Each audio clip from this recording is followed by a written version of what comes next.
Ерке бұлбұл. Ертеде бір бұлбұлдың балапаны болыпты. Балапан өсе келе мінез шығарады.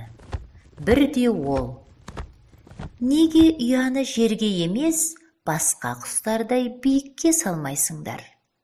Неліктен алып құстардай ірі болмайсыңдар? Неге бостан босқа сайрайсыңдар? Деп ата-анасының мазасын алады. Оны естіген ата бұлбұл: саңқылдап сұңқар, қарқылдап қарға, тыраулап тырна бола алмайсың, шырағым. Ақылың болса, өз сәніңмен, өз әніңмен ата жолын жалға, деп өсиет айтады. Ерке бұлбұл ата сөзіне құлақ аспайды. Өзінің қандай құс екенін білмейтін ол, әсем даусымен баурап алар серік іздеп, ұясын тастап ұшып кетеді. Ерке бұлбұл құстар әлемін ұзақ аралайды. Құстардың сан алуан түрлері мен тіршіліктерін көзімен көреді. Бірақ жүрегіне жақын үн, жанына жайлы ұя таба алмайды.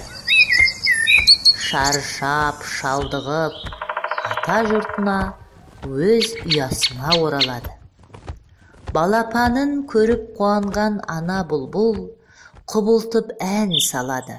Сазды әуеніне табиғат тамсанады. Ән тербеген ерке бұлбұлдың бойы балқып, ұйқыға кетеді. Ертеңіне таңмен бірге оянып: туған жерім қымбат мекен, өскен ұям ыстық екен, бұлбұл үні өз тіліме ешбір әуен жетпейді екен, деп сан алуан ырғаққа салып сайрайды. Ерке бұлбұлдың сазды әуенін барлық құстар қызыға тыңдайды. Осы күннен бастап әнші бұлбұлдың даңқы бүкіл әлемге жайылады.